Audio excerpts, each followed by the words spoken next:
now request all the dignitaries to please come up on the stage. I request the audience to kindly keep standing. We will be starting the ceremony with national anthem. Jana Gana मन अधिनायक जय हे भारत भाग्य विधाता पंजाब सिंध गुजरात मराठा द्राविड उत्कल बंगा विंध्य हिमाचल यमुना गंगा उज्जल जलधि तरंगा तव शुभ नामे जागे तव शुभ आशीष मांगे गाहे तव जय गाथा जन गण मंगलदायक जय हे भारत भाग्य विधाता जय हे जय हे जय हे जय जय जय जय हे. Thank you. Before all the dignitaries take their seat, I would now request all of you to please proceed to the lighting of the auspicious lamp. या कुन्देन्दु तुषारहार धवला या शुभ्रवस्त्रान्विता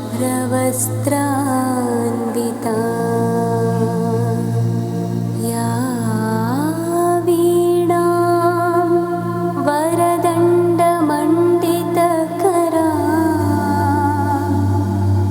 या श्वेत padmasana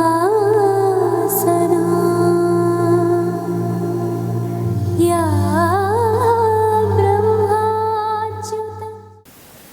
Good morning and namaskar to everyone. I am Surya Gune, faculty with the KC College. Welcome you all on behalf of HSNC University Mumbai and Youth for Nation at this very prestigious Charting India's Path Youth and Nation Building Conclave 2023. HSNC University Mumbai and Youth for Nation have jointly organized the conclave to draw the youth to take charge of building future of Bharat. The conclave aims to inspire the young generation to lead India's journey towards becoming a strategic and moral force in the global community. HSNC University Mumbai, since its inception, has believed in empowering the students to not just build their careers, but also to become leaders, champions of nation building. The initiative to organize this conclave is completely in line with the mission that the university has taken. We have with us on stage Professor Hemlata Bagla, Vice Chancellor of HSNC University Mumbai. Professor Bagla is an accomplished academician and a pioneer educationist in strategizing excellence in institutions of higher learning. Director of Niranjan Hiranandani School of Real Estate and former principal of KC College, Professor Bagla is a noted authority in nuclear and radiochemistry. She is the sole Indian scientist in the 15-member IAEA team for the Coordinated Research Project on Medical Devices. She has published more than 200 research papers, including 10 prestigious publications in NASA's astrophysical database. With a vision to bring in positive change in the society, Professor Bagla has initiated multiple initiatives and projects in the university and the constituent colleges and schools. I now request Professor Bagla to kindly deliver the opening remarks of this conclave. Good morning, ladies and gentlemen. As we gather here today, we are embarking on an incredible journey of nation building. A journey filled with hope and enthusiasm. HSNC University Mumbai and Youth for Nation have come together to involve our youth in pivotal ideas and projects of regional and national significance. These two organizations, each with its unique strengths in the fields of youth education, empowerment, and skill development, have joined hands for a common purpose. It is my great privilege and honor to welcome the distinguished dignitaries on the dais, a visionary of strong India, Padma Vibhushan, Dr. R. Chidambaran ji. A warm welcome to you, sir. He was previously the Principal Advisor to Government of India and former Chairman of Atomic Energy Commission of India. Dr. Niranjan Hiranandani, Honorable Provost of HSNC University, Mumbai, Trustee of HSNC Board, Trustee of Schools, Trustee of Hospitals, and a builder par excellence. Lieutenant General V.K. Chaturvedi. He is Vice Chairman, Youth for Nation, and Chairman, Akhil Bharatiya Purva Sainik Deva Parishad. Very dynamic, Shri Sriram Singh, Zonal Director, West Zone, Youth for Nation. Very shortly, Mr. Nilesh Shah will join. He is Managing Director, Kotak Mahindra Mutual Fund. Friends, I'm absolutely thrilled to extend a warm welcome to all the dignitaries on the dais, and also a warmest welcome to all the distinguished guests sitting in the audience, and you all, my dear friends, colleagues, and students of HSNC University, Mumbai. A warm welcome. Somewhere in the front rank of the seminal scientific thought leaders of the world, there stands Dr. Chidambaran.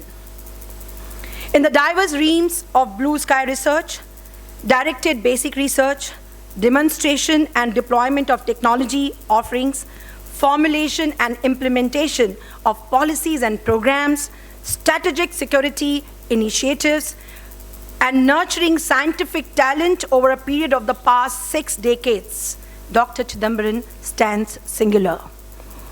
He is a classic example of the fusion of the two cultures, the sciences and the humanities, and an icon of liberal arts. A warmest welcome to you, sir. We are delighted to have you amidst us. It's indeed an honor and privilege for HSNC University and Youth for Nation.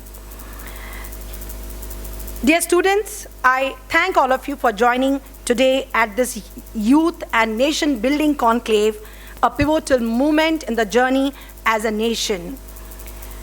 As we all chart India's path ahead, it is abundantly very clear that our greatest resource is our youth. With over 65% of population under the age of 35, we possess an immense reservoir of energy, creativity, and potential. It is incumbent upon us as leaders in education to harness this energy and channelize it towards the betterment of our nation. Education will be our guiding light on this journey, and we must reimagine our educational system to be more inclusive, innovative, and globally competitive. And this includes providing access to quality education for each and everyone, for all, irrespective of socio-economic background. We are here to nurture critical thinking, problem solving, and creativity in all of you, empowering you all to face the challenges of 21st century with confidence and competence. In partnership with Youth for Nation, our journey begins today with this Youth and Nation Building Conclave. This 2 days conclave is curated, it is designed to nurture ideas and initiate practical programs that will translate into tangible outcomes for our youth, be it internships, placements, and guidance and mentorship. The themes of the conclave are carefully crafted to address pressing issues. Youth and Mission India at 2047. We will examine our path to becoming a developed nation by 2047, focusing on comprehensive national power, its limitations, and the strategies needed for the same. Second panel discussion, cultural sovereignty and pride. We will discuss the importance of preserving our cultural heritage and sovereignty in the face of historical challenges. Education, a nationalistic perspective. We will evaluate the role of our education system in shaping our society and propose necessary reforms. Leadership in the new digital era. We will explore the evolving concept of leadership in a tech-enabled world, ecological security, and sustainable development. We will address environmental concerns, climate change, and sustainable development. National security, 360-degree perspective. We will delve into the expanded scope of national security, including cybersecurity, economic security, and intelligence. We firmly believe that these discussions will pave the way for our youth to actively participate in shaping our nation's future. Your voices and your ideas, dear students, are invaluable in this process in these 2 days conclave.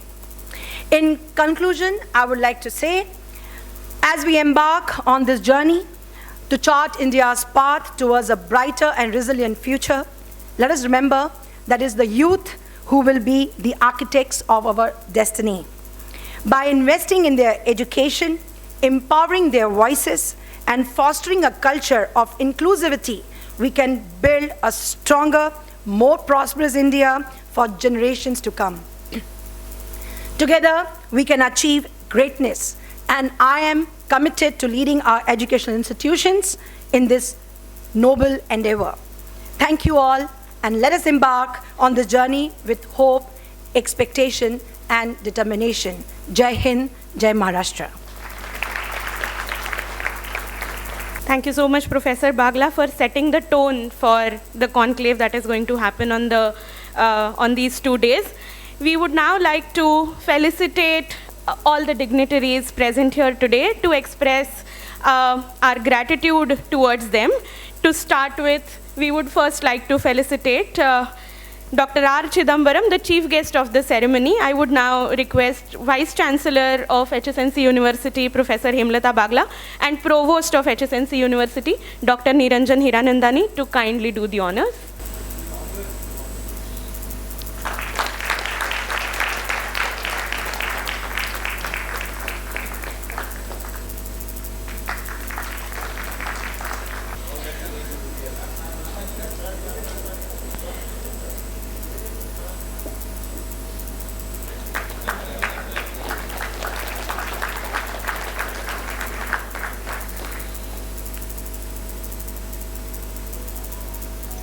I would now request Registrar HSNC University, Dr. Bhagwan Balani, to kindly felicitate Provost of HSNC University, Dr. Niranjan Hiranandani.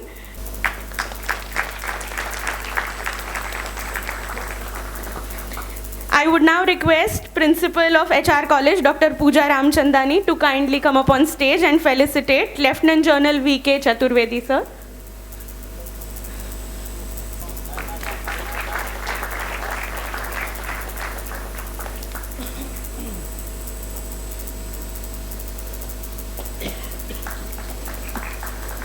I would now request Dr. Tejashri Shanbag, Principal of KC College, to kindly felicitate Shri Shri Ram Singh.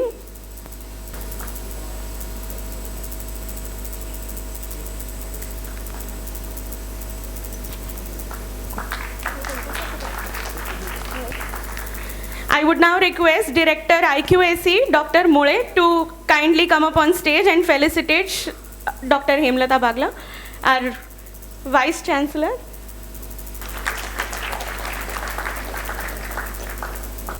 We have with us Dr. Niranjan Hiranandani, Provost of HSNC University, Mumbai. Dr. Hiranandani is co-founder and MD, Hiranandani Group. He is often regarded as industry thought leader. He has spearheaded eminent commerce and industry associations, such as Associated Chamber of Commerce and Industry and National Real Estate Development Council. He is known as the builder extraordinaire. His visionary leadership has guided not only the industry, but several other organizations that he is associated with. He is the trustee of the HSNC board and, as I said, provost of the HSNC University, Mumbai. I now request Dr. Hiranandani to kindly come up here and deliver the presidential address of the conclave.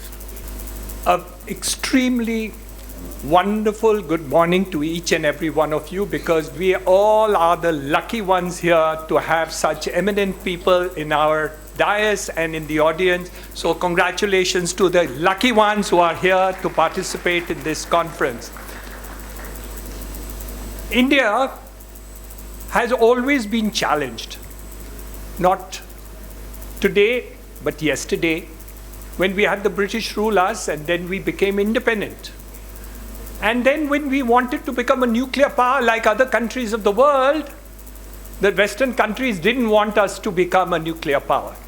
And that is the time where scientific endeavor, leadership, made a world of a difference. Sir, we have here Dr. Chidambaran, who made us a nuclear power in the entire world. So we are extremely honored to have you here today. We respect you. The government of India has given you the honor of Padma Vibhushan. And we also want to respect you and thank you for the leadership that you have chosen and the path you have taken to do it, and still continue to come here today in order to lead the youth of tomorrow who are going to be the future citizens of this great country. Thank you very much. It's a wonderful thing to have you here. We have here Lieutenant General V.K. Chaturvedi ji, from the Vice Chairman of Youth for Nation, and he's also the Chairman of Akhil Bharati Purva Sainik Seva Parishad. So you see that the generals don't stop at the frontier. They come down to the field of the country after they retire and continue to serve the country and the people of this nation. Sir, thank you very much for coming here today. It's such a privilege to have you here. We also have Mr. Sriram, who has been taken a tremendous amount of effort for making this program and all the coordination that you have done for the Youth for Nation. So congratulations to you and the entire team that has worked together. Doctor Bagla तो हमारे घर की है, लेकिन उन्होंने जो काम कर रही है वो भी खुद न्यूक्लियर साइंटिस्ट भी है, हमारे प्रिंसिपल रही है.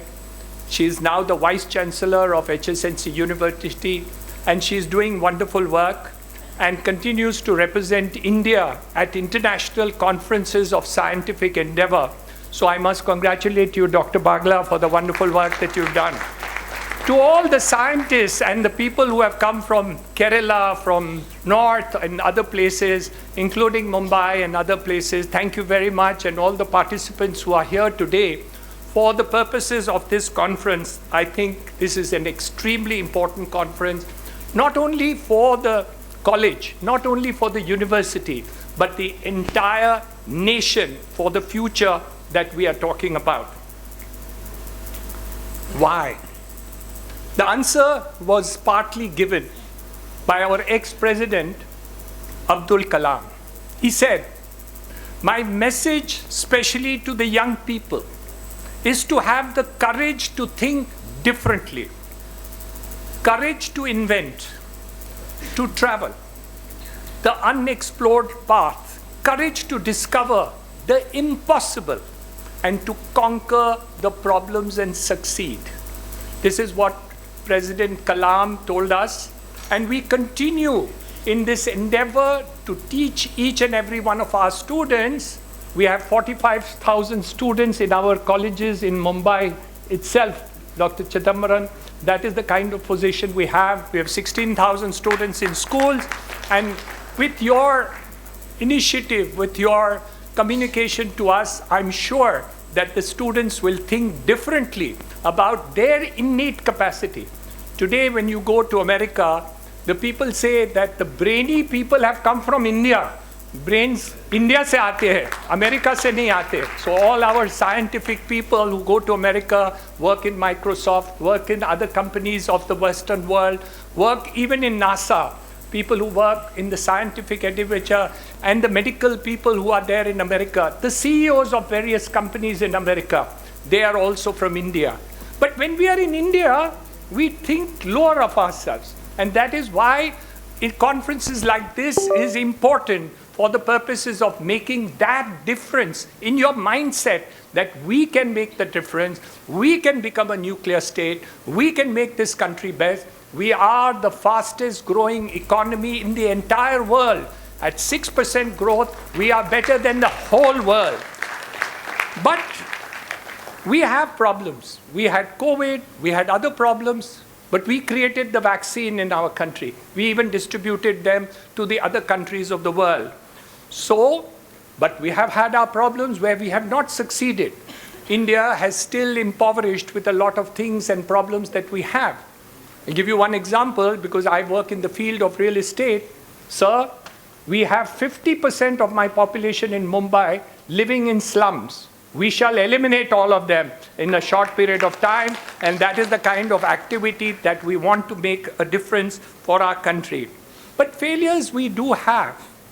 And again, I quote Kalam. He says, if you fail, never give up, because fail means first attempt in learning, F-A-I-L, first attempt in learning. Failure will never overtake me in my determinations to succeed is strong enough. All of us have equal talent, but all of us have an equal opportunity, and you need that fire in the belly to make the difference. So youngsters, remember one thing, when you have leadership like this here on your thing, get that fire in the belly to make the difference that you can do. Many people say, you cannot change your future, but you can change your habits. And surely, habits will change your future. I'm using all the items which President Kalam has quoted, and I have borrowed it from him. It's not my secret talk. It is President Kalam, and since I'm his follower, in terms of it, this is important. Today's date has some other important connotation. We have chosen the date of the anniversary of the date of Swami Vivekananda's address in Chicago in 1893. What are we trying to say? We want to say that the culture of our country and the knowledge of what we had decades and years ago was superior to the rest of the world. We were the leadership in thought process that was there. And now our Prime Minister wants us to be that Atmanirbhar Bharat. We bring the National Education Policy 2020 to 2020, when we will bring in the same ideas and thoughts that we did. For 1500 years, Nalanda was considered the educational campus of the entire world. People literate who wanted to become literate came to India to learn. It was later on when the British and other people came into India. That's the time when our entire policy went only towards it, and we forgot the language of culture, of our knowledge, which were there inherent to do it, and now we are going to come back to it. And that is why today's conference talks about the knowledge-based economy that we want to create, that makes a difference. We want to also bring about sustainability in each of the ideas. We also want to see that the IT leadership is used in new technologies, innovation, and ideas that we want to make a difference. But when we do development, we also want sustainability to be done. We don't want to destroy the environment while development is taking place. And that is why we are there. Today, we do believe that if India is to grow in a different way, the youth engagement is extremely important. So the work of the Youth for Nation has become a very important movement, if I may say so. HSNC University, the HSNC board, our colleges, we have 3 college principals over here. We have the vice principals, we have other people, the teachers, the students. All of them should commit that we will move for a great nation with our own culture, our own heritage, our future, and the integrity and the positiveness that we really need to do. So thank you very much once again for coming over here and making this difference. And to the young students, I must tell you, you all are the lucky ones to be able to hear all these people in the conferences that we are here today. Imbibe whatever you can, learn from them, and you will make a difference because it will change your life completely. Heartiest congratulations once again for organizing the program and the wonderful thing. Thank you. Thank you so much, sir. And thank you for highlighting the sustainability component in the development. Thank you once again. We also have with us today Lieutenant General V.K. Chaturvedi. Lieutenant General Chaturvedi is an alumni of National Defense Academy and Indian Military Academy. He fought the 1971 Indo-Pak War and was awarded the Sena Medal for gallantry. Lieutenant General Chaturvedi was awarded the Param Vishisht Seva Medal for distinguished services of the highest order and the Ati Vishisht Seva Medal for the distinguished services of exceptional order by the President of India.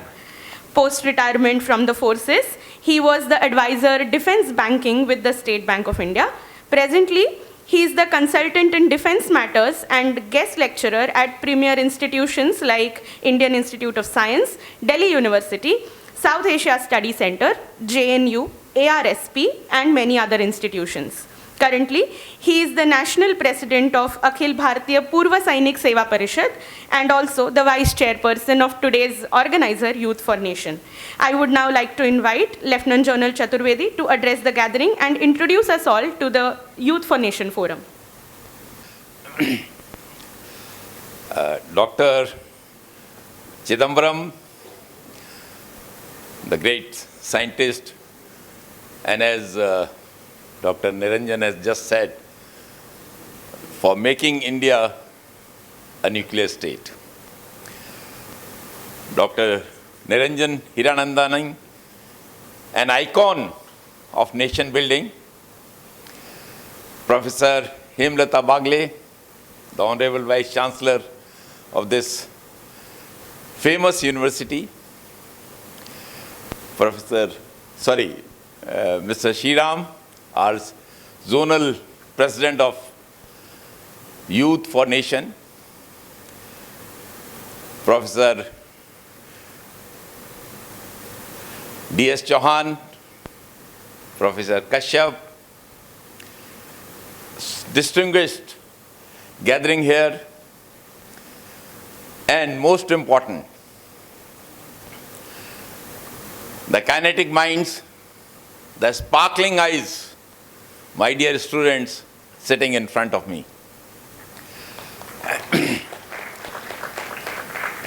Today is a great occasion when such an important conclave, the involvement of youth in nation building, is being conducted in this historic university. We are all honored to be in this land of Veer Shivaji, Ma Jijabai, and many, many more. The warriors, the nation builders, the scientific community from this great land of Maharashtra. इस occasion पे मेरे को राष्ट्रायत्त युवा के बारे में बात करने के लिए बोला गया है।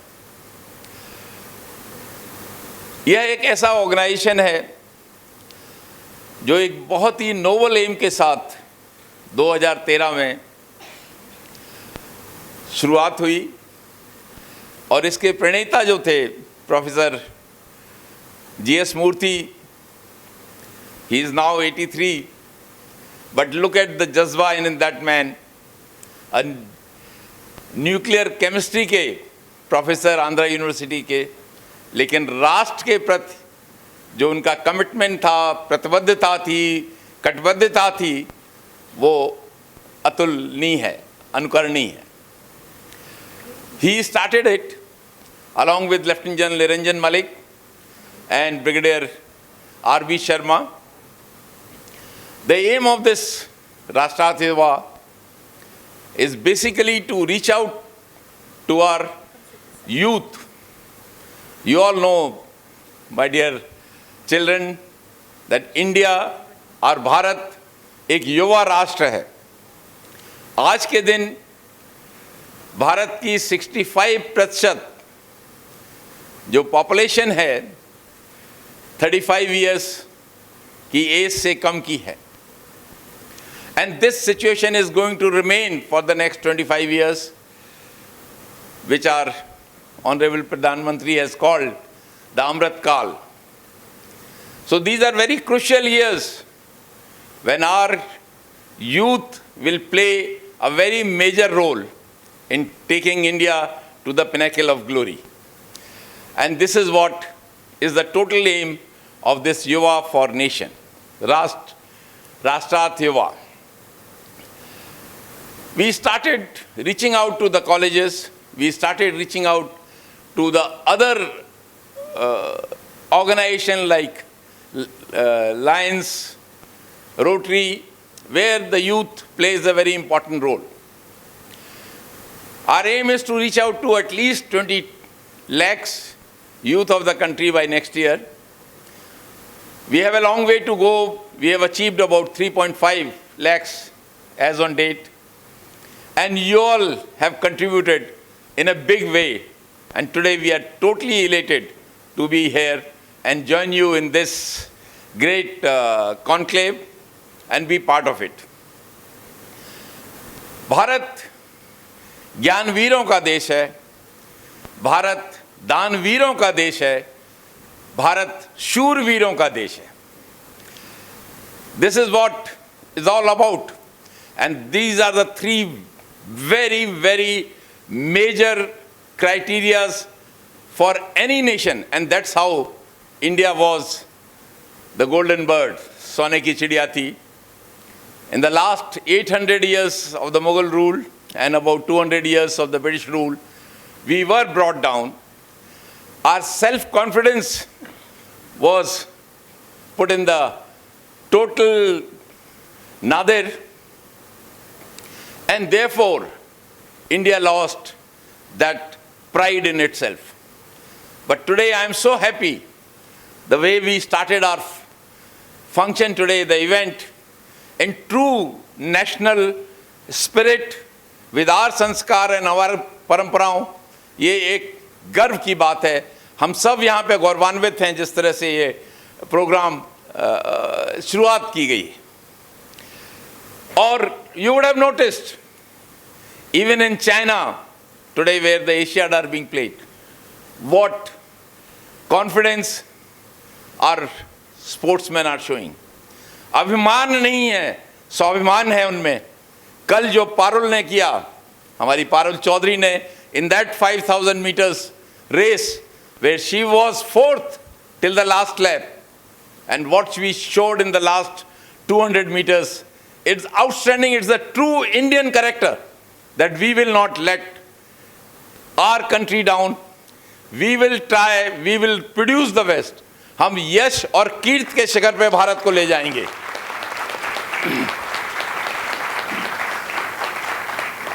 So वो स्वाभिमान अब हर भारतीयों में आ रहा है.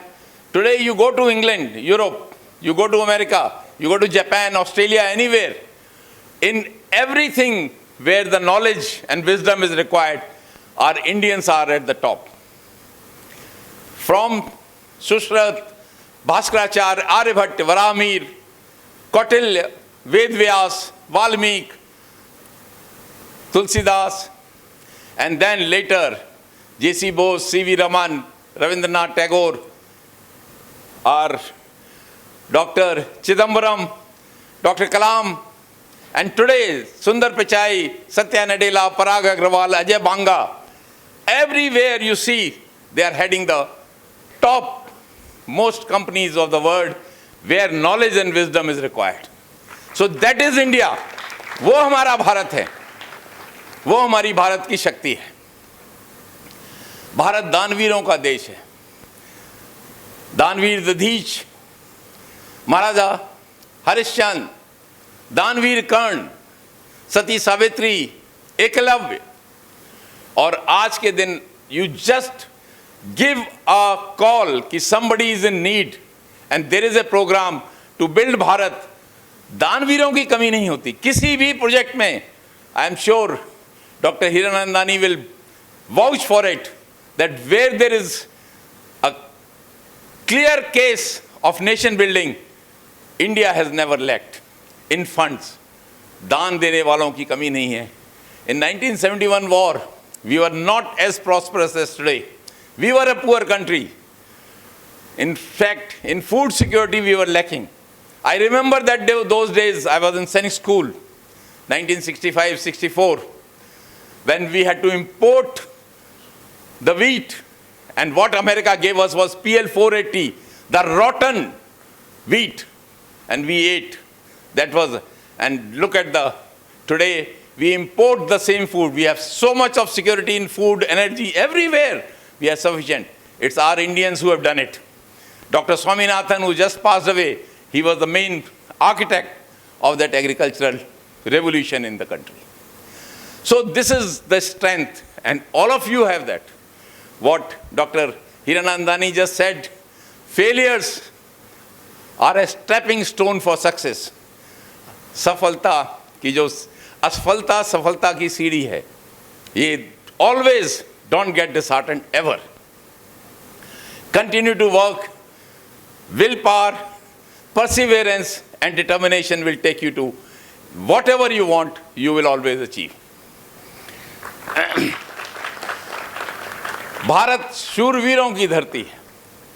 ये आज से नहीं, मर्यादा पुरुषोत्तम राम, भगवान प्रभु श्री कृष्ण, अर्जुन, और फिर आप आ जाइए पृथ्वीराज चौहान, मंगल पांडे, शहीद भगत सिंह, राजगुरु सुखदेव, चंद्रशेखर आजाद, बटकुश दत्त, खुदीराम बोस, और स्वतंत्रता के बाद आप लाइन लगी हुई है मेजर सोमनाथ शर्मा से लेके मेजर शैतान सिंह, धान सिंह थापा, AB तारापुर, अरुण खेत्रपाल, विक्रम बत्रा, NJC नायर.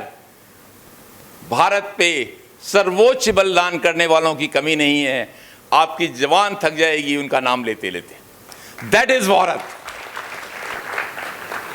और आज के दिन भी अगर आप देखें, हमारे वीरों ने, हमारे बलिदानियों ने पूरे विश्व में अपना नाम कमाया है. रिजांगला की मैं बात करूंगा. 1962 वॉर, चुशूल की, वो एक ऐसी चोटी थी, 13 कमाऊं चार्ली कंपनी, 120 जवान वहां पे तैनात थे. We were not well equipped. Indian army was not modernized. We were lacking in ammunition, we were lacking in good equipment, we were lacking in clothing. But वो 16-17 हज़ार फीट की उस चोटी पर हमारे ये वीर 120 जवान रेवाड़ी के पास के एक गांव के थे. मेजर शैतान सिंह उसको लीड कर रहे थे. They were told to withdraw because they were it was told कि you cannot give fight to the Chinese who were 8 to 9 times who had outnumbered them. But ये भारत के वीर, when they got together, they decided कि ये भारत की भूमि है, हम यहाँ से नहीं जाएंगे. And could you believe, my dear children, 113 of them gave their ultimate for the nation, and 7 who were left were also so badly injured they were not able to fight. This is Bharat, and that is where, and let me tell you something more. This Rezang La की वो चोटी आज तक भारत के पास है, वो नहीं गई. सो ये भारत के वीरों की कहानी है. राष्ट्रार्थ प्रथम, ये बहुत nation first always and every time. राष्ट्र प्रथम सदैव एवं सर्वदा, ये हमारा मूल मंत्र होना चाहिए सबके लिए. जब राष्ट्र हित की बात आती है, हित की बात आती है, तो राष्ट्र हित से बड़ा कोई हित नहीं है. जब प्रेम की बात आती है तो राष्ट्र प्रेम से बड़ा कोई प्रेम नहीं है. जब सेवा की बात आती है तो राष्ट्र सेवा से बड़ी कोई सेवा नहीं है. जब सम्मान की बात आती है तो राष्ट्र सम्मान से बड़ा कोई सम्मान नहीं है. और सबसे बड़ी बात, जब भक्ति की बात आती है तो राष्ट्र भक्ति से बड़ी कोई भक्ति नहीं है. When it comes to nation, everything is secondary. हमारी जात पात, भाषा, हमारी रिलीजियस फीलिंग्स, हमारा पहनावा, हमारा सब कुछ, क्षेत्र वगैरह सब सेकेंडरी है. भारत प्रथम है, राष्ट्र प्रथम है. और that is what we want to inculcate in you, and you I have no doubt. जो भरा नहीं है भावों से, जिसमें बहती रसदार नहीं, वह हृदय नहीं है, पत्थर है, जिसमें स्वदेश का प्यार नहीं. टेक इट एज अ मूल मंत्र, my dear children. This is what it is. I am so happy that we are organizing this seminar on basically nation building, in which we are discussing so many things. We are discussing cultural strength, we are discussing nation building, we are discussing the leadership in digital era, we are discussing the education policy, we are discussing sustainable growth, we are discussing ecology, and we are also discussing the comprehensive national security. When it comes to security of the nation, I'll just take another 2 minutes. Let me tell you, it is not only the armed forces, they are responsible for the nation's security. The nation's security is each and every Indian's responsibility. हम सब का दायित्व है, हम सब का कर्तव्य है कि भारत की सुरक्षा सदैव uppermost रहे. We can all contribute. The nation's security is not only the border security, it's not only the internal security, it is the food security, it is the energy security, it is the diplomatic security, it is the political security, it is the cyber security, the space security, the satellite security, it is water security, it is everything that is required for the national security. So my dear children, 2 more points. Elect good leaders. You are all those who have the mandate to elect such people. Elect good leaders, elect strong leaders. What we did in Balakot is exemplary. Very few leaders could have taken that decision. Let me tell you, anything could have happened. It could have led to war. Some of those 20 aircraft that had gone to Balakot 60, 70 kilometers inside Pakistan to destroy that terrorist camp could have been shot down by Pakistan Air Defense. Some of the pilots could have been captured. Anything could have happened. But to take such a strong decision when you see the ambiguity in the future, in those ambiguous circumstances, only a strong leader can take. Something I'll narrate of Entebbe, 1976. Israeli aircraft was hijacked by the Ugandan people. 102 people were on board, and they demanded release of about 12 to 13 terrorists. There was so much of pressure on Israeli leadership. 5-6 days elapsed, and they were about to succumb when the then Raksha Mantri said of Israel, no, we will not do it. If we succumb today, there will be another demand tomorrow, there will be third demand day after, and we'll be called a weak nation. We will get our people back. A commando raid was planned and executed, led by the present Prime Minister of Israel's brother, Lieutenant Colonel Netanyahu. And do you believe what happened? They went to Uganda, destroyed 65% of the Ugandan Air Force, got each and every one of those 102 people back, and the only casualty was the leader, Lieutenant Colonel Netanyahu. This is what we want our Bharat to be, a strong nation, inclusive nation. We don't want to fight wars, but हमें अपनी राष्ट्रीय सुरक्षा के बारे में जब बात आती है तो हम उस पे कोई भी किसी प्रकार का भी नेगोशिएट नहीं करेंगे.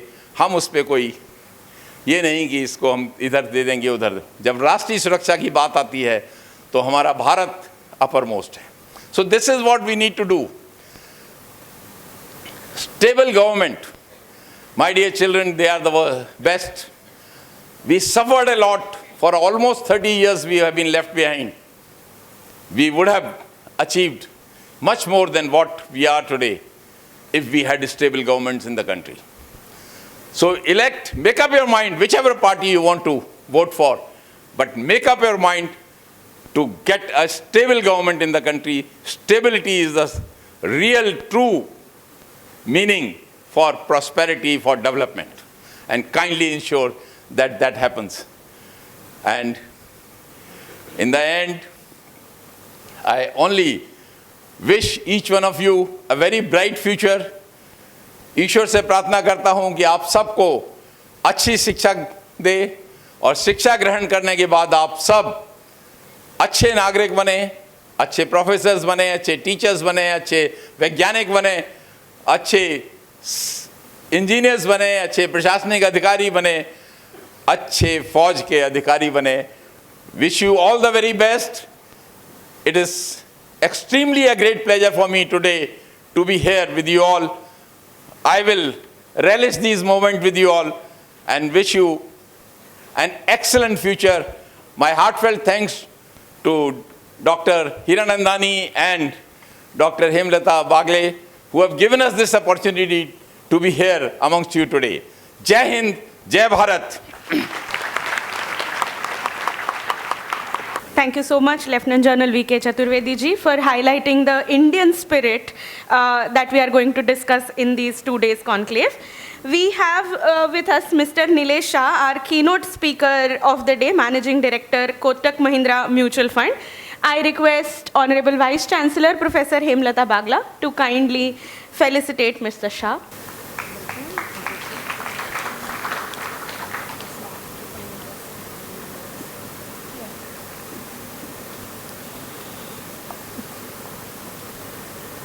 Thank you so much. Before we proceed further, we would now like to present India Rising, the memoir written by the chief guest of today's ceremony, Dr. R. Chidambaram, to all the dignitaries present here. It is published by Penguin India Limited, India Rising, Memoir of a Scientist.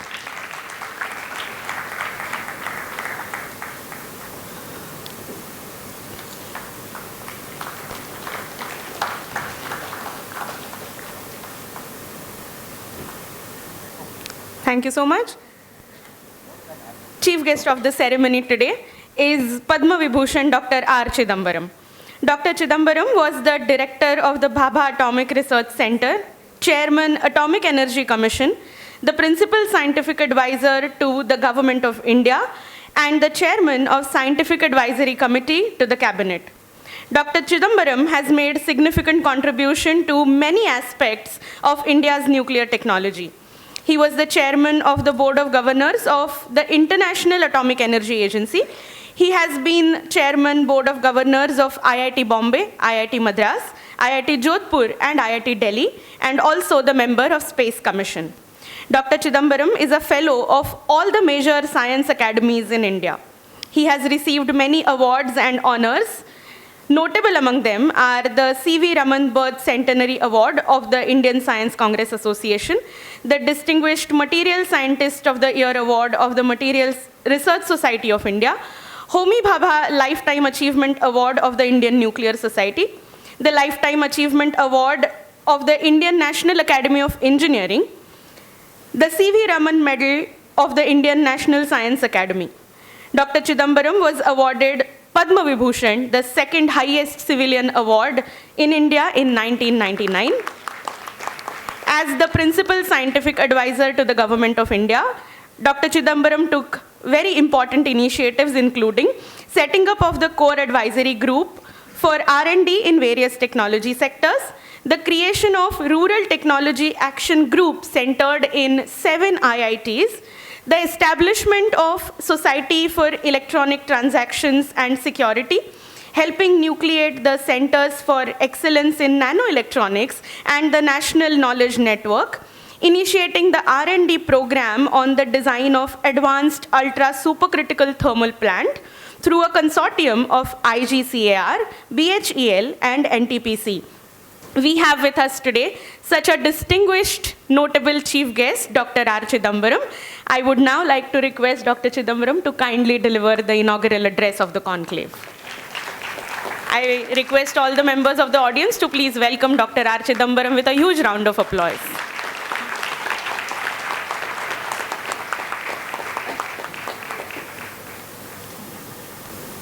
Dr. Niranjan Hiranandani, Dr. Hemalata Bagla.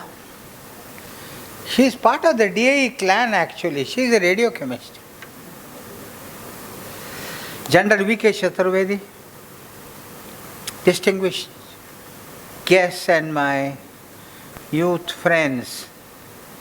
We have heard so far excellent speeches, and of course there was a brief talk of brain drain. You know, the Vice Chancellor of Madras University called Lakshman Sami Mudaliar. He said this is not brain drain but brain overflow. There is so much in India that we can do this and still have enough for our own development. Of course, we want them to learn and come back. There is no harm in going abroad. Learn but come back. And that is beginning to happen. I'm going to make a PowerPoint presentation. See, we all want India to become not just a developed country, but a knowledge economy. A country capable of developing new knowledge and capable of absorbing knowledge generated anywhere in the world and convert it for value to the country. That's why I always say it's not enough to be a developed country. We must be a knowledge economy to sustain the development as we go along. See, this is, can you go back? Okay, good. Maybe the slide got shifted. This is a youth conclave. But who are the youth? According, I think so. Okay. There is no universally agreed international definition of youth. United Nations says between the age of 15 and 24 years. And this was in the context, there was the International Youth Year in 1985, and that is when they developed the definition. But of course, there are a lot of old guys who still think they are youthful. That's a different issue. According to the United Nations, there are 1.2 billion young people in these age groups, 16%. And youth are contributing obviously to national growth. And 80% of Japan's economic growth is attributed to its youth. There is no statistics I could find in India, but Japan has given this number, which gives you an idea how important is the contribution of youth to national development. And with their entrepreneurial enthusiasm, innovative ideas, the youth in India are obviously making a rapidly increasing contribution to India's economic and technological development. Of course, the youth have to study if they are still in college. That's very important. But apart from that, just now we had the Asian Games, a lot of youth winning medals for India. Hoping, we are all watching and hoping they'll get gold medals. Of course, they got some, but maybe more is needed. They have to participate in sports, extracurricular activities, and community service. Studies is only one part of it, but for your complete development, you have to do the other things also. And most importantly, they must be aware of what are the important problems facing both our country. We must raise the level of economic development in the country. But at the same time, we have to look at, the youth has to look at, because they are the ones who are going to be affected by global problems like climate change. Climate change is taking place, and if you look, how do I click? Next slide. Going back. Can you go forward, please? Of course, we have to build technological superstructure, but we should remember that unless you are strong in basic research, unless you are strong in basic research, you cannot do a technology development. And there are examples of this. Many examples. Take the one from the Manhattan Project. This was the nuclear weapons development. That first time the nuclear weapons were developed in the United States. It's called the Manhattan Project. And in that Manhattan Project, plutonium bomb. Plutonium is used in nuclear weapons. But as you cool it from the melt, first it goes into what is called the delta phase. It's a kind of crystal structure. Then you cool it down to 0 degrees or room temperature, it goes into the alpha phase. Now, delta phase has 15 gram per cc density. Alpha phase has 19 grams. So you solidify at a lower density and take it to a higher density, the material becomes porous. And the engineers, and can't be used in nuclear weapons. The engineers tried all kinds of methods, compressing it, nothing worked. And they went and asked a basic research scientist, Cyril Stanley Smith, who had nothing to do with nuclear weapons, but he had studied the phase diagram of actinides. And he said, add 3% gallium, it will never go to the alpha phase. Problem solved.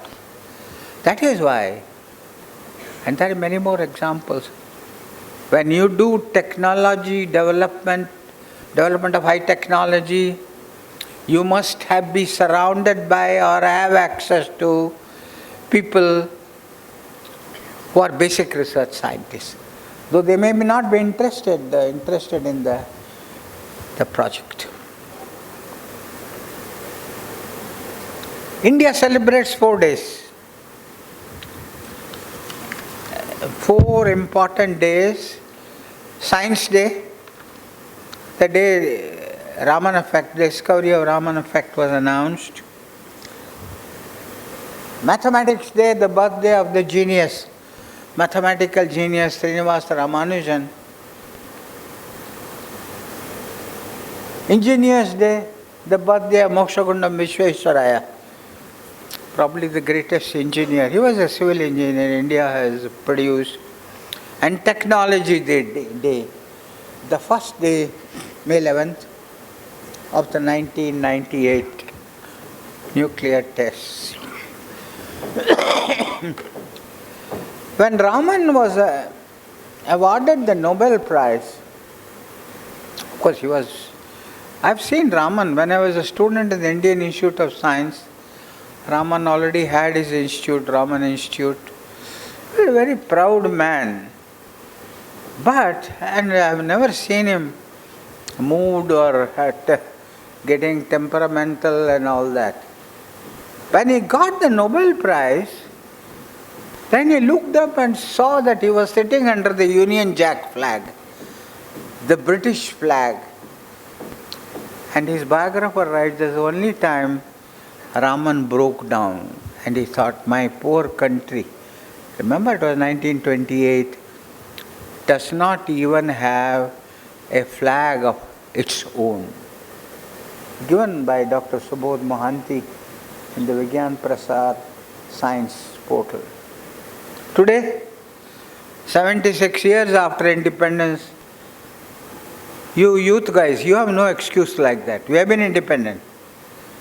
Every opportunity is before you.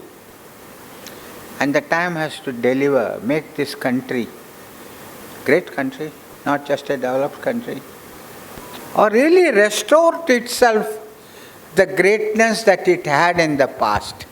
At one time, India was the leader in the whole world. I'm talking about our old Indian history. In fact, K. Chandrasekhar was also a Nobel laureate, as you know, astrophysics guy. The view of C.V. Raman, but he did his work in the US.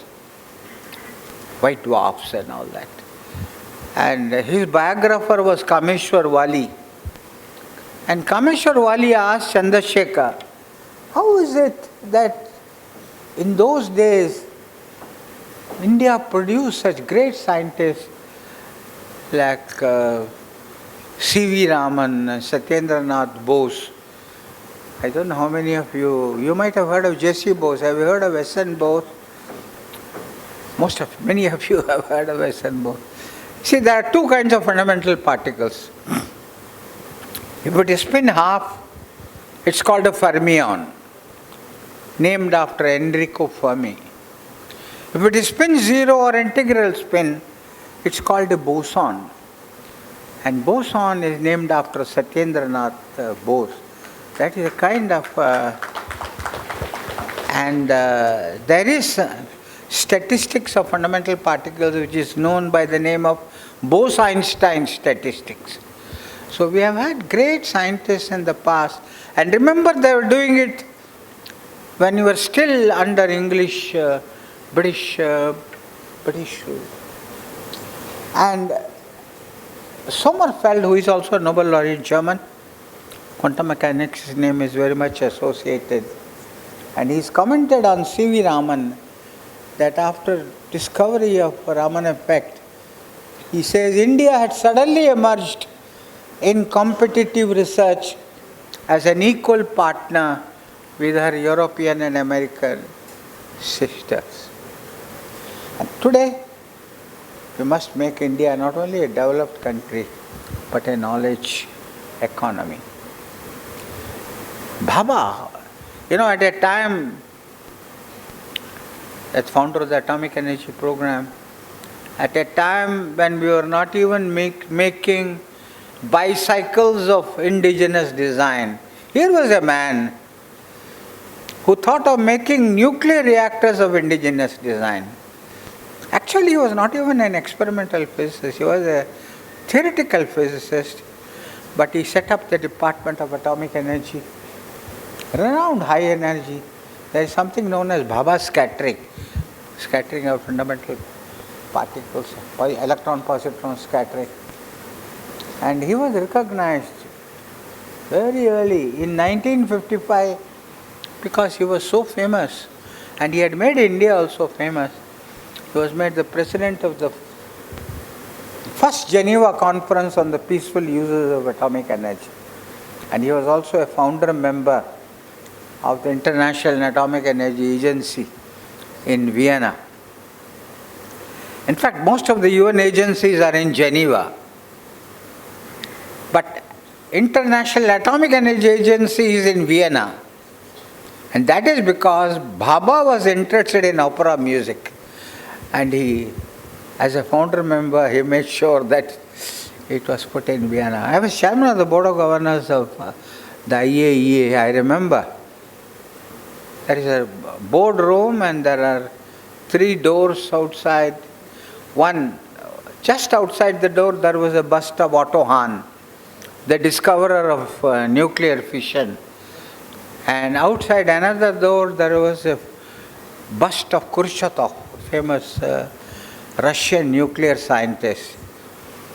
And I suggested, because I was chairman, why can't we put a bust of Bhabha over in the other door? And there was not a single objection. Unanimously, the board agreed that we can, and the bust is still there, the bust of Bhabha. In fact, when he was living in Zerlina Atomic Energy Apartment, his brother J.J. Bhabha was next door to us, and he used to come to our house. And we decided to make a bust of Bhabha. Bhabha was, the sculptor tried many times, but he could never capture the face of Bhabha. And finally, J.J. Bhabha said, who has seen Bhabha? We'll take it whatever loss he makes.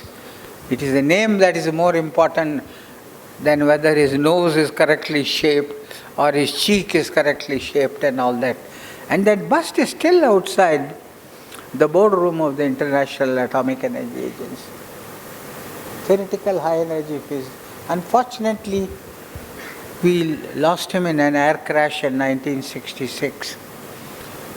And there are some leaders, when they pass away very early, the system they had built up collapses.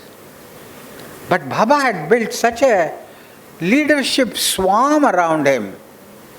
Homi Setna for chemical engineering, Raja Ramanna for physics, Brahm Prakash for metallurgy, A.S. Rao for electronics. Though it was a big shock, the system, the atomic energy system, continued to flourish. And he picked up young people, because as a youth, I must mention, Baba had a great talent for picking up young people, encouraging them, allowing them to. You see, there are some people who first build a department and then look for a leader. Baba was exactly the opposite. He'll choose a young leader and then build a department around him. There are so many, Ubaid Siddiqui, molecular biology, Govind Sarup. This more in Tata Institute of Fundamental Research. This is from where the Baba Atomic Research Center came.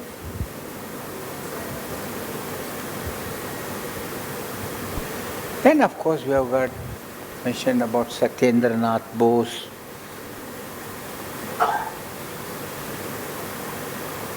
See, we have had other great people. Srinivas Ramanujan I mentioned, the mathematical genius.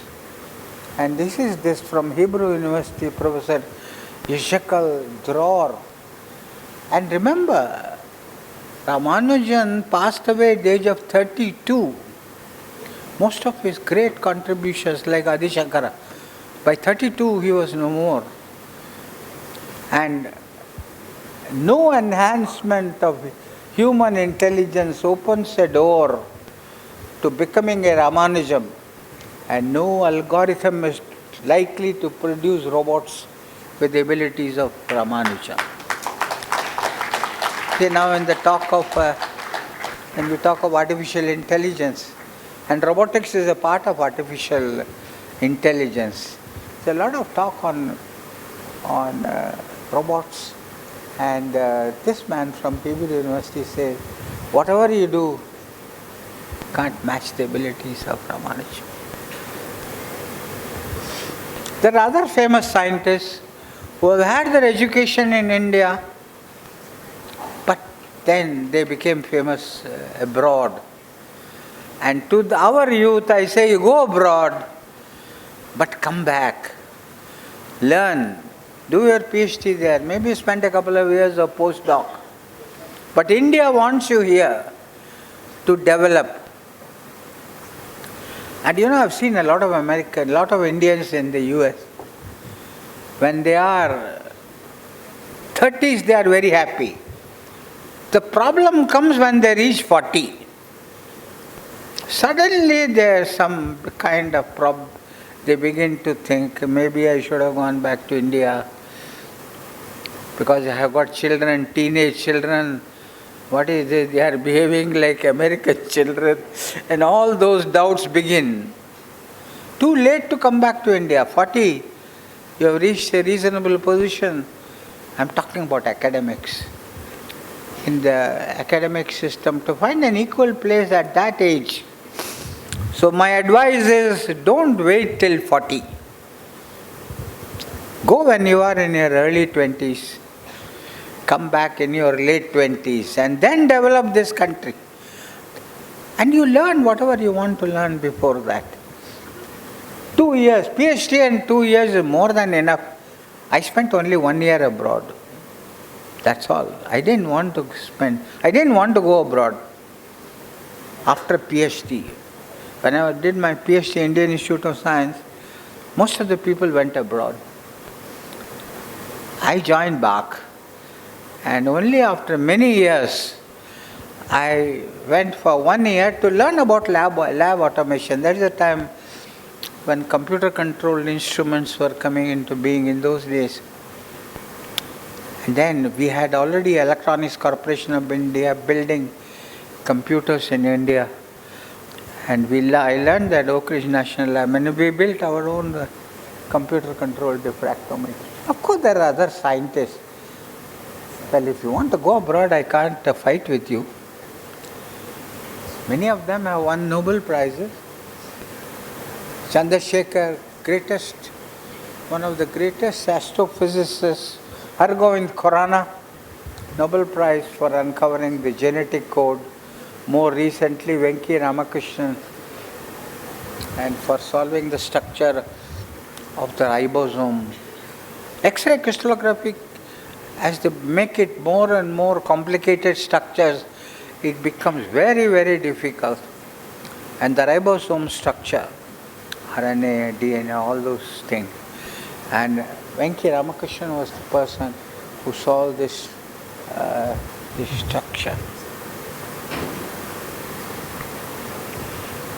Nuclear energy, of course, India is one of the top half dozen countries in the world in nuclear energy. And 10 years back, U.K. Amanu was here, Director General of the Atomic Energy Agency, when I was there, and as chairman here. And he said that India is at the forefront of technological development in the nuclear sector, not least in the area of fast reactors and related fuel cycles. See, there are two kinds of ways of doing it. Use uranium, enrich it, throw away the spent fuel as waste. But then U-235 undergoes fission. U-238 gets converted to plutonium-239. Am I overstepping my time? It's okay? Few minutes more. Gets converted to plutonium-239, which is an equally good nuclear fuel. And fast reactors are reactors which use fast neutrons for fission, unlike the reactors in Trombay which use thermal neutrons. And if you use fast neutrons, you see, India has limited reserves of uranium, but vast reserves of thorium. Just like uranium-238 gets converted to plutonium-39, thorium-232 gets converted to uranium-233, which is an excellent fuel, nuclear fuel. So to go into the thorium-uranium-233 cycle, we have built this prototype fast breeder reactor. Now we must see how that. See, if you use uranium once and throw it away, you can get a certain amount of power from the available uranium reserves in the world. But if you are able to recycle the plutonium, you can get 50 times more power from the same quantity of uranium. And if you are able to recycle using thorium-uranium-233, the same uranium will give you 600 times more power. And there is just not enough uranium in the world to go for an open nuclear fuel cycle. You have to close the cycle.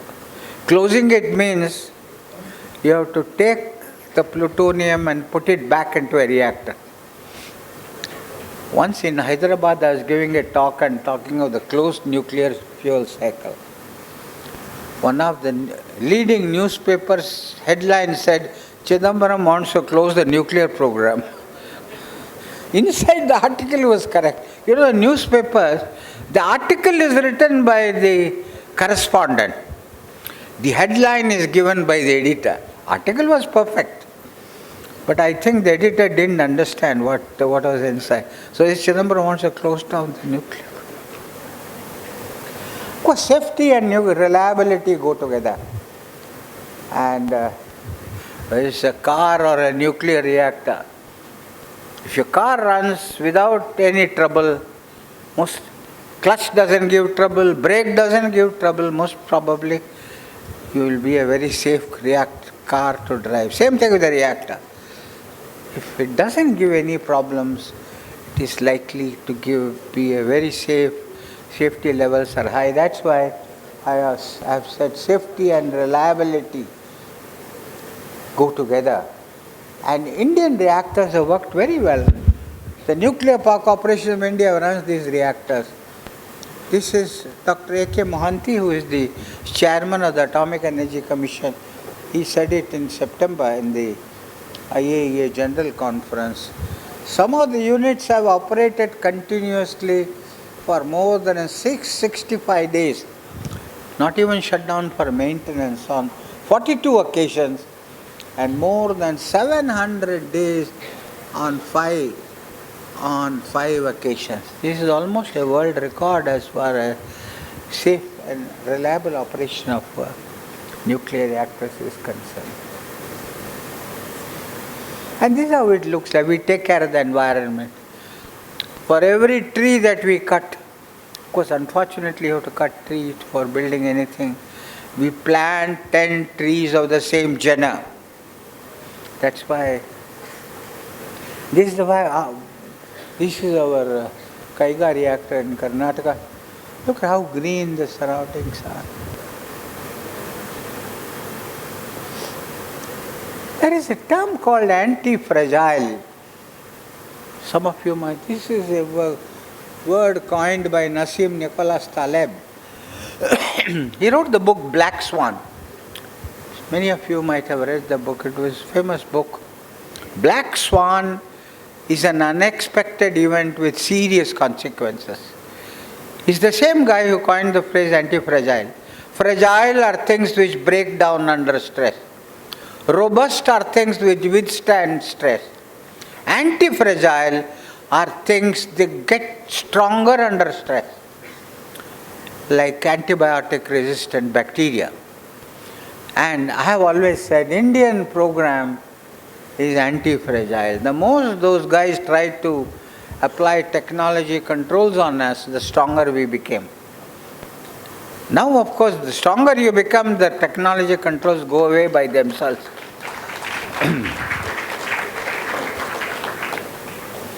Advanced technologies are multidisciplinary, because whether you put nuclear power plants, space-like vehicles, and I had started this program in advanced ultra-supercritical thermal plant.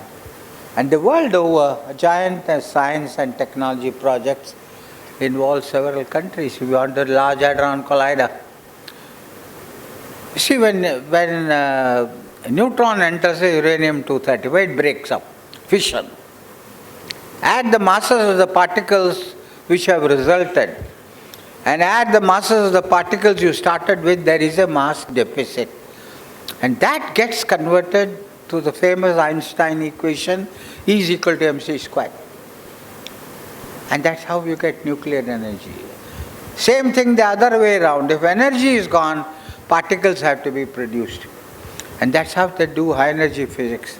They make particles collide, and when energy disappears, new particles are produced.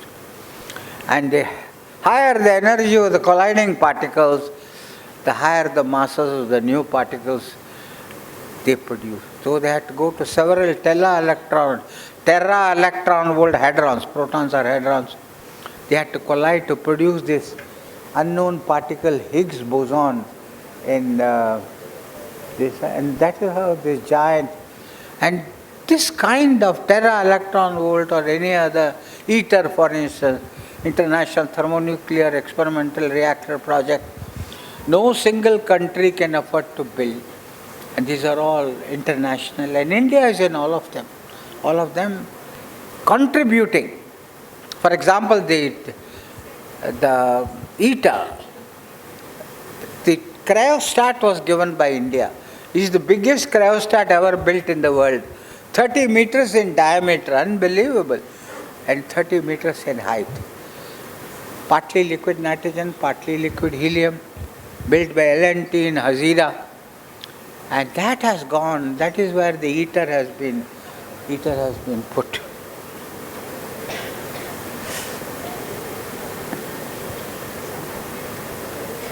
Pokhran tests, of course. This is an article I wrote in 2008. Of course, we knew we'll have only one chance to test. So we did 5 tests in 2 days. The big one, the advanced fission, the thermonuclear, we can go up to 200 kiloton. And the three chotus, as I call them, less than 1 kiloton, sub-kiloton. So that all the physics principles we want. But I written an article about 15 years back. Of course, nobody wants to use a nuclear weapon. But this is a Venn diagram. How many of you teach your child? School, they show the Venn diagram. Take any property, two circles interact, sharing of knowledge. This is a Venn diagram of sharing of nuclear weapons knowledge. Manhattan Project, UK was part of the US. They gave it to France. France gave it to Israel. Israel to South Africa. Russia to China. China to Pakistan. Either spying or it was handing over the knowledge. And look where my good old India stands, according to the Americans. Nobody gave us any knowledge, nor did we need to spy, because the Department of Atomic Energy, just like in every other field, we have more than enough capability to do it on our own. And then of course, do it our own doesn't mean we shouldn't go for international scientific cooperation. But there are big projects and DA's participation. We are there in all the big projects now, whether it is a Large Hadron Collider looking for the Higgs boson or the ITER. This is the cryostat which I said built by L&T Hazira, the biggest. Huge cryostat.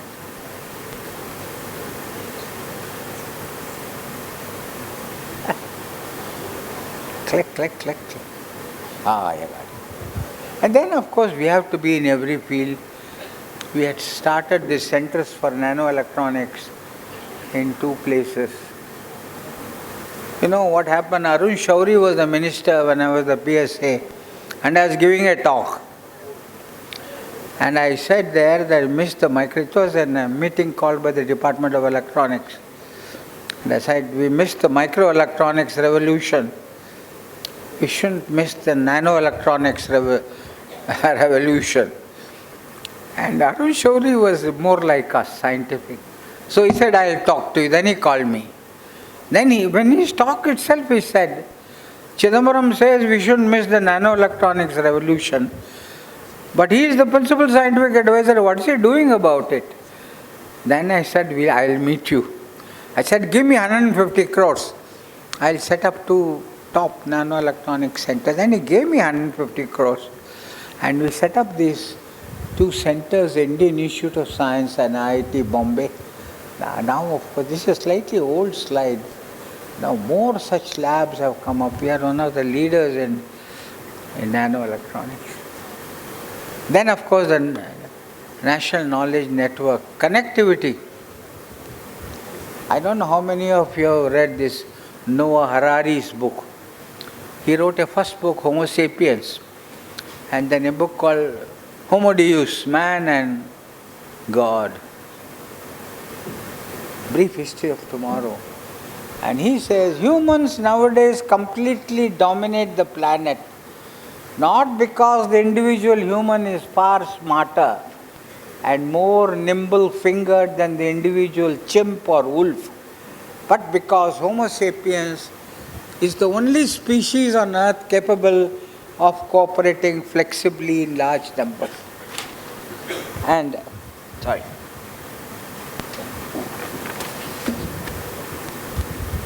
communication is based on language. Unfortunately, they don't have language. The animals, they can talk bilaterally, but they cannot communicate in large numbers. And communication, of course, physical and then electronic. That's why we set up this Indian National Knowledge Network, which is one of the biggest networks in the world today, connecting more than 1,750 knowledge institutions. And remember, it's a wide bandwidth network. And then we must go for supercomputers. Now we are beginning to build This is already more than 26 teraflops. The BRC Anupam, some computer series. And then cyber security. See, communication is very useful. But the moment you communicate, you can have a cyber attack. Somebody can listen in on you. And hackers and intruders and attackers, they are also getting smarter. They are also beginning to use even artificial intelligence to give attacks like denial of service and all that. And of course we have counter attack. This is a continuous process. Who is smarter? The attacker or the defender? There is nothing like it. You do something, then he finds a counter, then you have to counter, Technology management is very important. We are talking about high technology. And technology foresight is different from technology forecasting. You can make a prediction where a particular technology become very important or not. Make a prediction. But if you add to it an assessment, does your country need it? Then it becomes technology foresight. Foresight is equal to forecasting plus assessment. And on this basis, every country has to select critical technologies for India. And no two scientists in India may also agree on the same list of technologies. To my mind, rural development related technologies are important. And so many others you must, based on economic, social, environmental security, and so on. You can make a choice and decide. And this changes from time to time. It's not a permanent. New developments take place in science, and you may decide to go on. Research, development, delivery. Academic institutions good in research, companies good in delivery, both weak in development. And so we started enhancing academia-industry interaction, which is very important for India. In the case of rural, it has to be, delivery is the problem one has to look at. For example, I had gone to DRDO, they were building bridges for Indian Army when it moves forward, going to attack enemy territory. You get a ravine, and Jawans carry this on their back, and then our army crosses over. But then that is a very light alloy, lithium aluminum alloy, because the poor Jawan has to cancel it. So I asked the DRDO lab, we don't have a problem, but we have such ravines in Uttarakhand. We want to make bridges, but they don't have to be very, very light. So DRDO designed this bridge. We have set up a number of places in Uttarakhand. See, how it happened was, I was looking at Uttarakhand. We were working with somebody called Anil Joshi. You may not. And there I saw the women going down carrying backpack, because land is on one side, their houses on the other side. They carry this pack, and the least thing that can happen to them, they sprain their ankle, which is ridiculous. So I said, build these bridges. And they built it. So many have been built now, both in Uttarakhand and in Himachal. This is a bridge at Asan Ganga. Beautiful river. Of course, India is beautiful. Every part of India. So, I'm coming to the end of my talk, making of a knowledge economy. We want India to become a knowledge economy, knowledge-driven economy, not just a developed country. We must have the ability to develop new knowledge, ability to appropriate knowledge developed in other countries. We need an advanced technology superstructure, cannot be built without the foundation of higher education and basic research. Here is where universities have to play a very, very important role. They provide, technologies can be developed by mission-oriented agencies. But all the people who join there are coming from university. They must be provided this is a talk I gave many years back. And I think, of course, we also want to prevent others from dominating us in technology. It requires leadership of a high order. And you must have an appetite for risk taking. If you are going to be afraid of every risk, then you can't progress. This is what Abhijit Banerjee also says, the Nobel laureate economics, some years back. India should not hesitate to be the first introducer of new technology. There are some guys who tell me proven technologies only we'll take. Because proven technologies are good. I don't want you to change your cooking technologies. But proven technologies can also be obsolete technology. Wherever they are, you change them. Swami Vivekananda, he is an atheist who does not believe in himself. Old theology. New theology. The old religion said he was an atheist who did not believe in God. 100 years back, the great man said this. Self-belief, development of self-reliance. And the director Bark, self-reliance is not trying to do everything yourself. Something is available to you from a reliable source. Go ahead and use it when you are building a complex system. But if anything is denied to you, including the proverbial wheel, you must have the capability to build it yourself. This is my definition of self-reliance. And of course, we must seek international collaboration only on an equal partner basis. India is now very highly developed. We don't have to go for a donor-recipient relationship anymore. We must go only for collaboration on an equal partner basis. And I think India for dreams again, economically developed, scientifically advanced, RDI ecosystem where we have excellence in every kind of thing, appetite for risk taking. And this is where I am mentioning Abhijit. Poor people take up low risk, low return projects because they fear the risk. So they remain poor. Unless you take risks, you cannot grow. Of course, after due diligence, don't be foolhardy. That's not the idea of this statement. And we need leaders.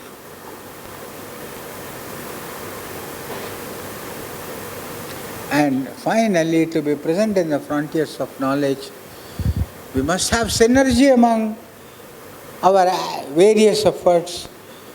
Synergy in every effort, coherence among all the efforts. This is where I coined the phrase coherent synergy. And don't go for only proven technologies. You can go, you should go. But don't go for obsolete technologies. I think I'll close here. Thank you very much.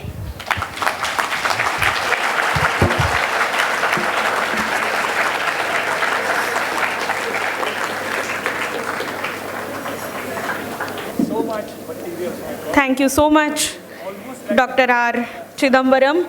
That was such an enriching session that we just witnessed. I'm sure the students have learned a lot from your experiences and the details that you shared in your inaugural address. Thank you once again. We would now like to move on to the first keynote address of today's conclave. To deliver the keynote address, we have with us Mr. Nilesh Shah. Mr. Shah is the Group President and Managing Director, Kotak Mahindra Asset Management Company.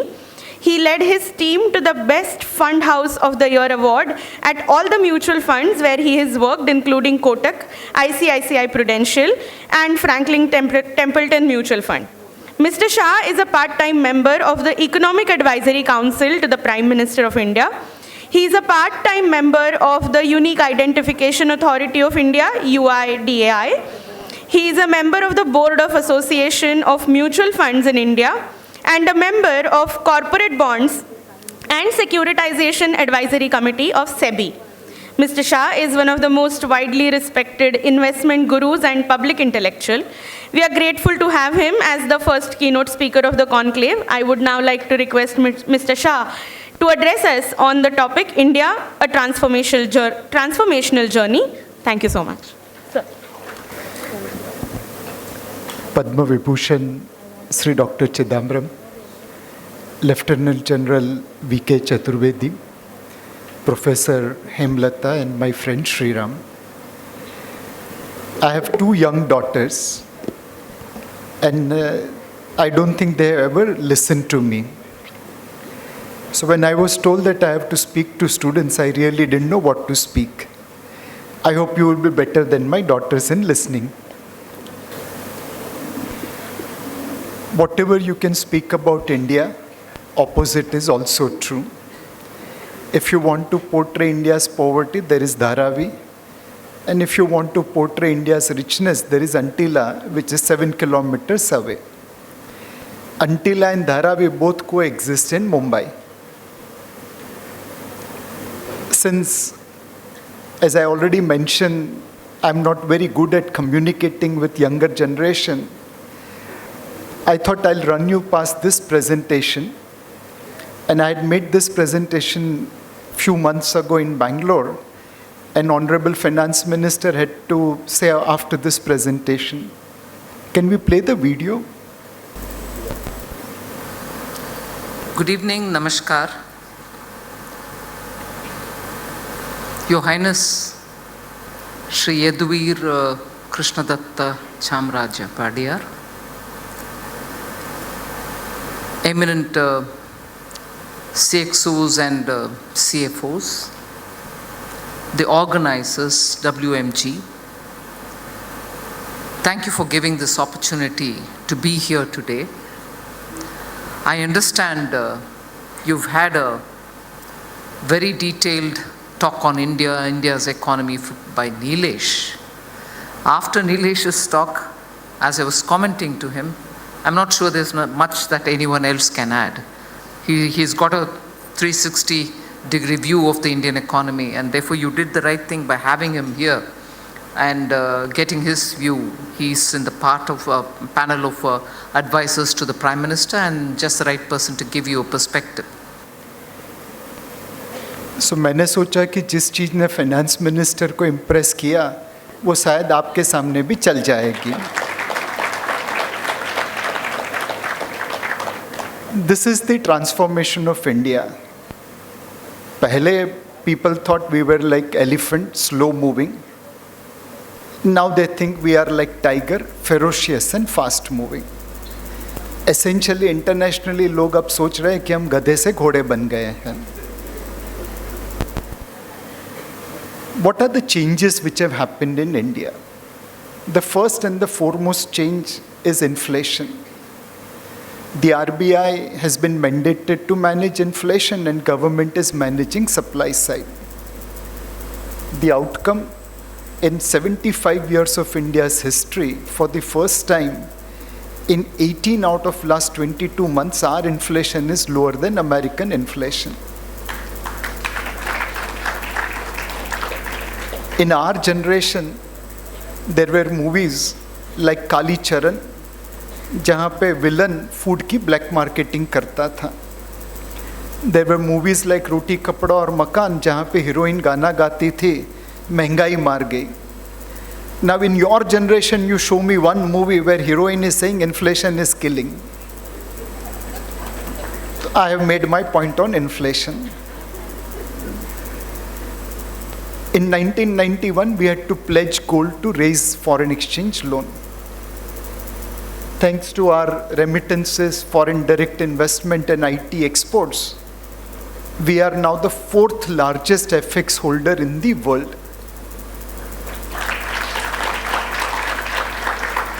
And look at number 3 country. There are many Indians whose monies are lying there. जिस दिन उनके पैसे वापस आ गए, will become 3rd largest and Switzerland will not be in top 10. We are moving from infrastructure deficit to infrastructure availability. The infrastructure which was built between 1947 and 2013, 67 years, is getting built between 2014 to 2024. road, port, airport, power. In everything India is doing in just 10 years what was done in previous 67 years. This is through better allocation and faster execution. This gives confidence about future growth. We have a long way to go, but we are moving from imports to make in India. Earlier, high-speed locomotives we had to import. Today, entire high-speed train is made in India.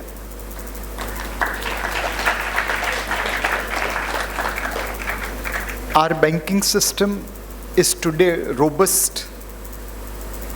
10 years back, we had to tell all these banks, कि please don't lend any money, because whenever you lend money, आप ढूंढ के विजय माल्या, मेहुल चोकसी, नीरव मोदी को देते हो. So please stop lending money. Today, our banking system is one of the best in the world. And इसका proof क्या है? इसका proof is Silicon Valley Bank, SVB. 3-4 months ago in your WhatsApp, you would have heard about Silicon Valley Bank. This was America's 16th largest bank, which was becoming bankrupt like our PMC Bank. PMC Bank was a local small bank. This was America's 16th largest bank. And ये SVB WhatsApp पे इतना घूम गया that a small bank, Shamrao Vittal Cooperative Bank, had to announce, SVB मतलब वो American, हम नहीं. जिनके में कभी किसी ने सोचा था कि अमेरिका की बड़े से बड़ी बैंक हमारे छोटे से छोटी सी बैंक को इस तरह परेशान करेगी. That's our banking system. We are moving from physical to digital. In digital space, we are the first world country. Everyone else is a third world country. Our properties like Aadhaar, UPI, ONDC, CoWIN, they are better than the best in the world. And our digital infrastructure is publicly owned. Very recently, I was in America. My job is to get money from clients. And पैसे तो लोग तब देंगे जब मैं उनको impress कर सकूं. How do I impress Americans? मैं अपना मोबाइल निकालता था और 10 रुपए अपने कलीग के बैंक अकाउंट में ट्रांसफ़र करता था. यहाँ पे अगर ऐसा कुछ करूँ तो आप लोग इम्प्रेस होंगे? बिल्कुल नहीं. वहाँ पे वो लोग एकदम जोर से इम्प्रेस हो गए. Because in US, when you want to transfer money from one bank account to another bank account for same day credit, not instant credit like India, they charge you $30. उनको लगा क्या रईस बंदा है 10 रुपए transfer करने के लिए $30 का खर्चा कर रहा है. So they all thought I was very rich person and they should give their money to me. This is our digital public infrastructure.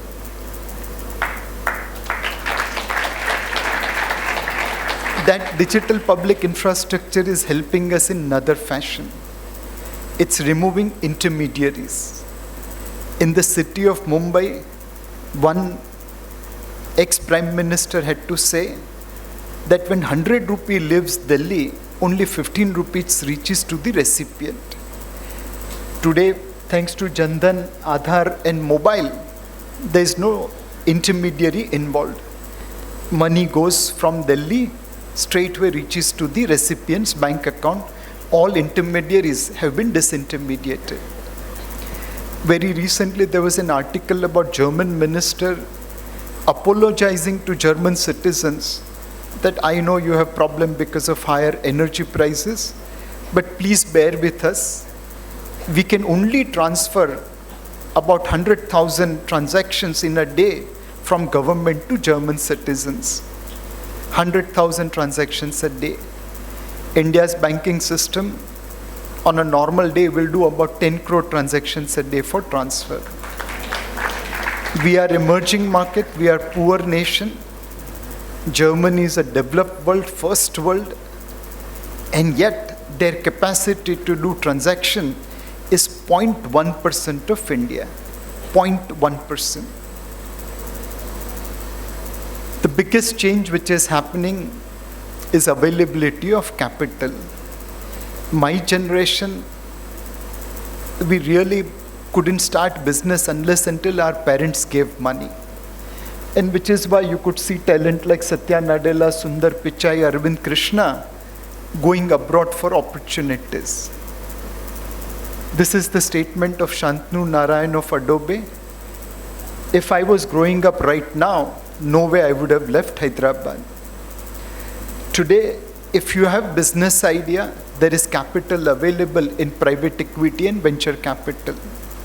90,000 plus startups are there, which has been funded to the extent of $140 billion. Stockbroking was dominated by Mumbai, by Gujaratis and Marwadi stockbrokers. Two brothers in Bangalore came up with technology platform, and today they are the largest broking company in India in less than a decade.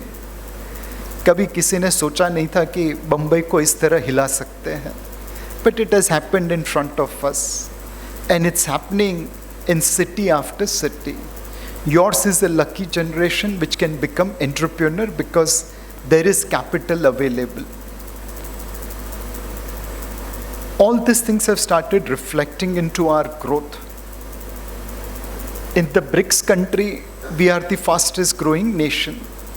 2008, we were 1/3 of Brazil and Russia put together. Today, we are equal to them. Hopefully, in next 10 years, we'll be double their size. In BRICS, we are running faster than everyone else. In G5, every other country is degrowing relative to America. India, which was about 4% of American economy in 2000, today is 14% of American economy. We are growing relative to US. Hopefully, this number will become 30% and 50% over a period of time. And this growth is driven not just by Tatas, Birlas, Ambanis, and Adanis. It is even driven by farmers of India. This is Amul, India's largest FMCG company. They are aiming that by 2047 will become world's largest FMCG company. Will grow from 7 billion to 220 billion. आप में से कितने को लगता है कि ये सेक चल्ली का सपना है? मोस्ट आप सबको लगता है, खाली बोल नहीं रहे हैं. But Amul has created miracle. In 1970, we were importing milk because the total milk production in India was just 16% of Europe's milk production. Thanks to Amul and others, today our milk production is 150% of Europe's milk production. In the Anand district, Kheda district, where Amul is situated, they produce more milk than entire Switzerland put together. We are the world's largest milk producing nation. Amul has created this miracle. Why can't they become world's largest FMCG company? And Amul ने एक और miracle किया है. Do you know who won last year's World Cup football in Qatar? Argentina. लोग credit किसको देते हैं? Messi को, कि मेसी था तो जीत गए. But do you remember Messi lost to Saudi Arabia in the opening match? फिर क्या चमत्कार हो गया कि अर्जेंटीना फुटबॉल जीत गया? Well, one of the sponsor of Argentinian football team was Amul. जब मेसी हार गया पहली मैच तो उसने अमूल वाले को फ़ोन किया कि भैया आपके फार्मर्स को बोलो मेरे लिए दुआ कर. 2 करोड़ भारतीय फार्मर्स ने दुआ की मेसी के लिए, वो फुटबॉल कप जीत गया. That was in lighter vein, please don't take it seriously. But that's the miracle which Amul is going to make. A day will come जब हम न्यूयॉर्क में जाएंगे, लंदन में जाएंगे, सिंगापुर में जाएंगे और कहेंगे अमूल मस्के वाली पाव भाजी देना.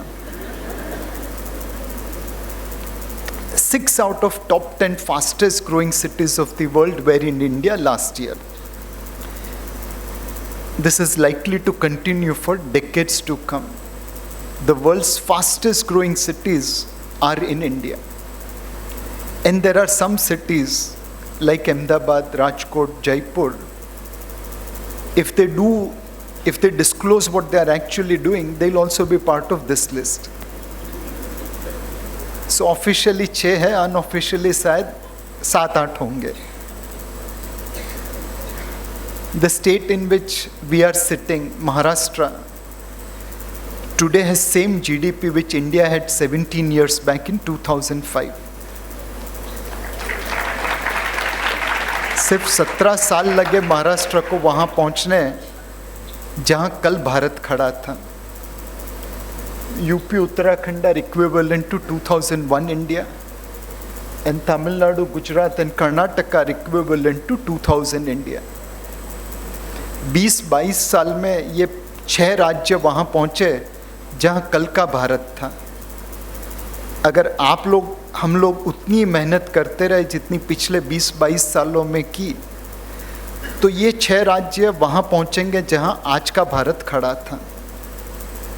In front of us, we will see 5 times today's India in these 6 states. And then there are 23 other states which are also doing something. Will we see India becoming 5 times, 10 times today's size in our lifetime? Answer is most likely yes. Of course, we'll have to work for it. We can't take it for granted. The most important thing which India is doing, we are doing it with prudence. In most parts of the world, growth is coming through leverage, through debt.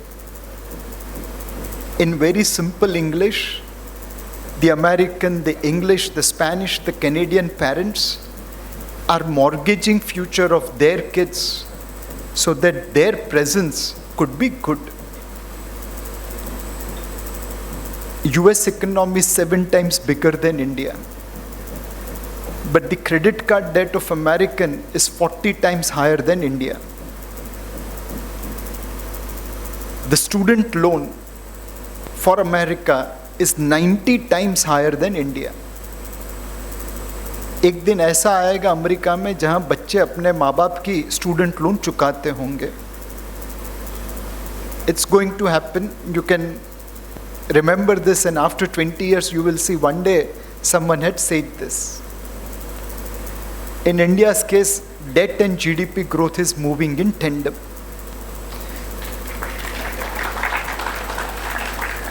As an elder generation to you, I can stand in front of you and say that बेटा हम आपके लिए जितनी assets छोड़ के जा रहे हैं उतना ही कर्जा छोड़ के जा रहे हैं.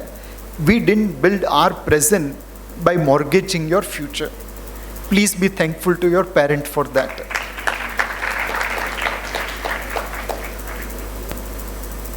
In last 2 crises, subprime to COVID, India is the only major economy in the world which has reduced its debt to GDP ratio. Households and corporates are deleveraged, and which is why overall India's debt to GDP ratio has come down. We are the only country in the world to do that. Have we achieved everything on economy? Answer is no. We are still a poor country. We still have $2,600 per capita GDP.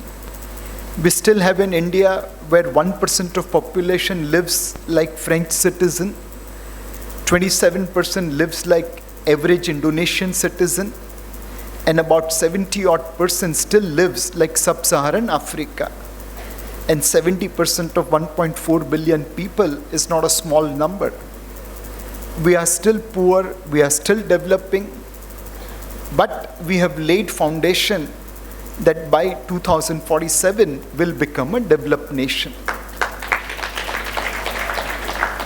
What are the few things which we should change? First, our trade deficit with China.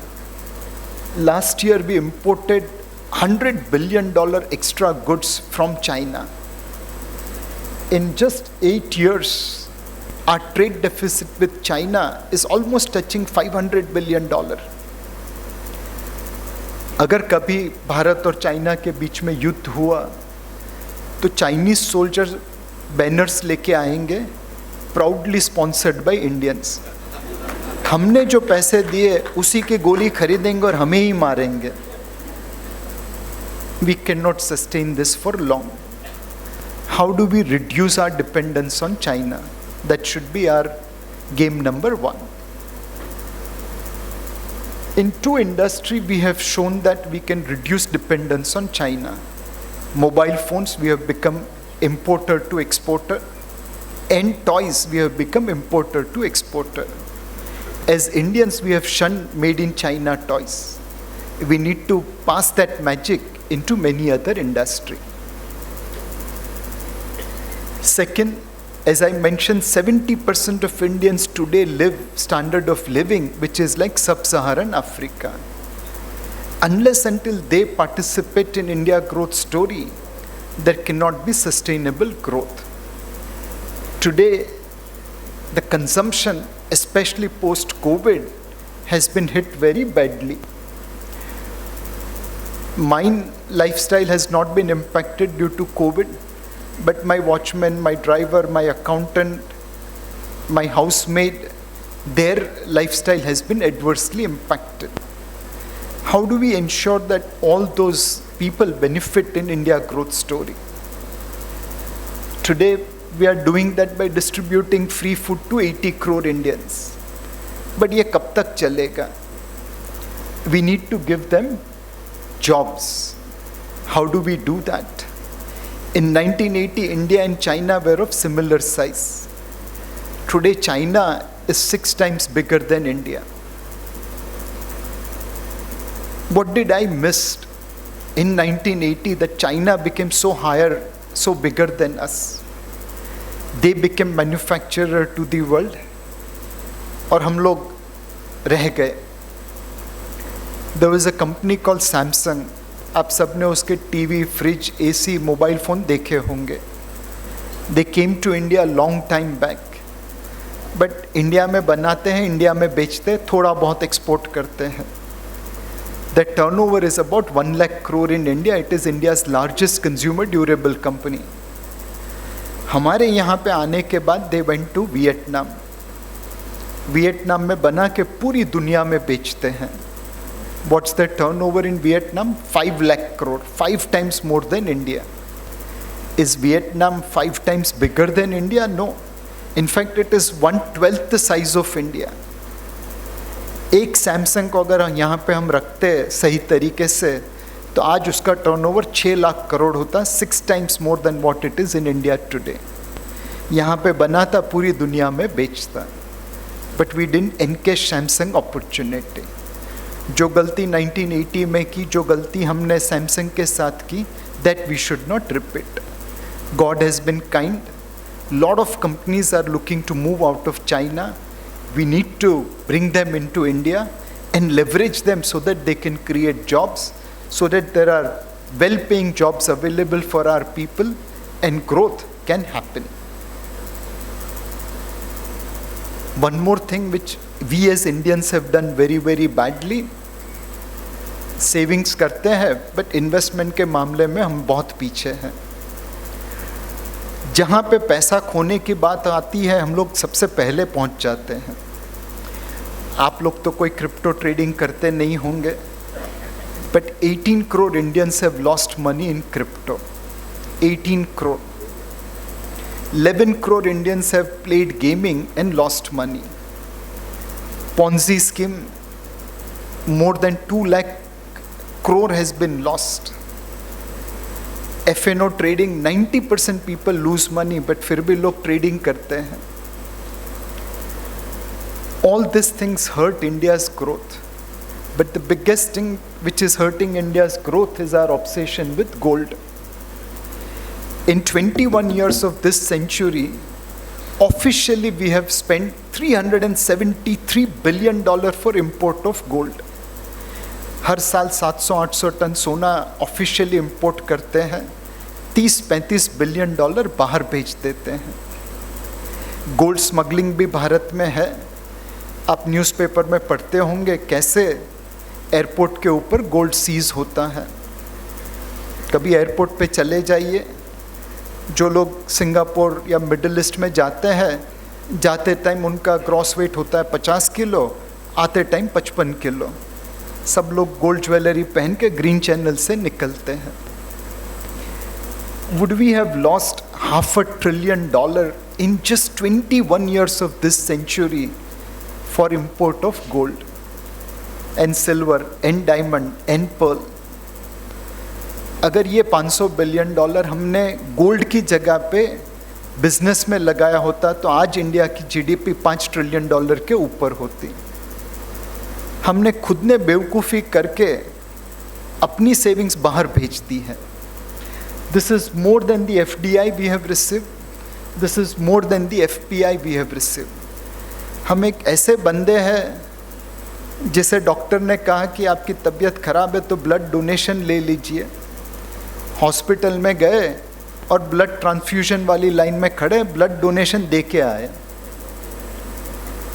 We need to ensure that people become wise investor rather than just saver.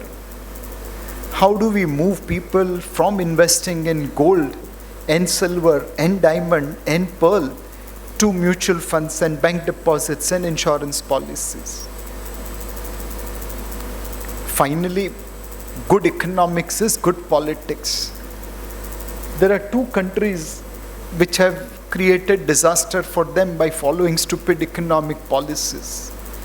Venezuela, they have more oil reserve than Saudi Arabia, and yet it has destroyed itself. South Africa, they have destroyed themselves from being largest economy in Africa to country having 12 hours of power cut. In India, we have challenges. This is distribution of state and how much of their revenue they are paying in pension. There are some states like Gujarat, Maharashtra, where pension as a percentage of revenue is far lower. But then look at Northeast, look at Uttarakhand, Himachal. Half of their state's budget is only going in paying salaries and pension to the government employees. How will they invest into anything else? We cannot have policies like this which will bankrupt our country. What will be the risk of India growth story? आज oil के दाम ऊपर है, थोड़ा बहुत risk आएगा। कल US ब्याज की दरें बढ़ाएगा, थोड़ी बहुत इम्पैक्ट आएगी। कभी बारिश कम हुई, कभी ज़्यादा हुई, थोड़ी इम्पैक्ट आएगी। But to me, the risk of India growth story is only one, our ability to score self-goal. We are known as a nation which snatches defeat from the jaws of victory. It's changing, as General Saab mentioned. But risk of self-goal is the real risk. I'm sure all of you are aware about Singur. This was the place where Tatas wanted to set up their automobile factory. It was a farmland. कोई ज़्यादा growth नहीं थी, development नहीं थी। 5 साल उन्होंने मेहनत की, but people protested and finally they moved out. Today Singur shows hardly any development, hardly any growth. Banks which set up branches in Singur in anticipation of Tata's business are now winding down.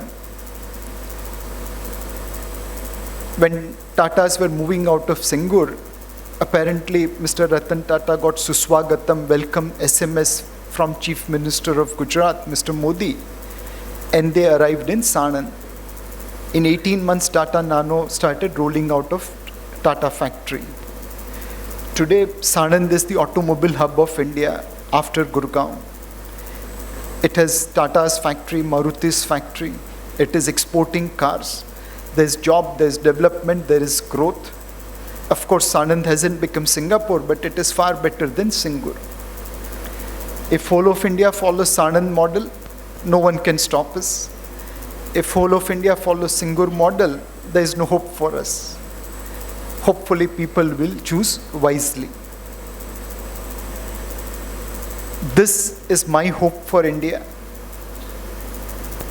This is a historical water tank in the city of Hyderabad in Telangana.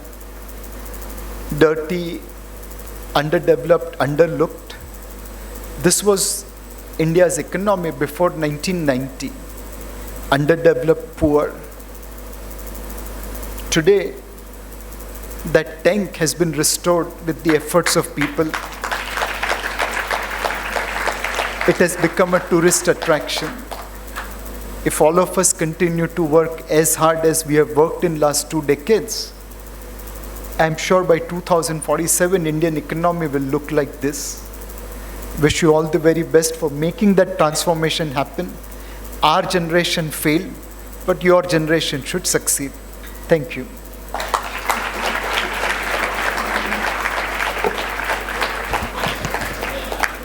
Thank you so much, Mr. Shah, for wonderfully tracing the transformational journey that India is on. I'm sure the insights that you gave have instilled hope in everyone's mind.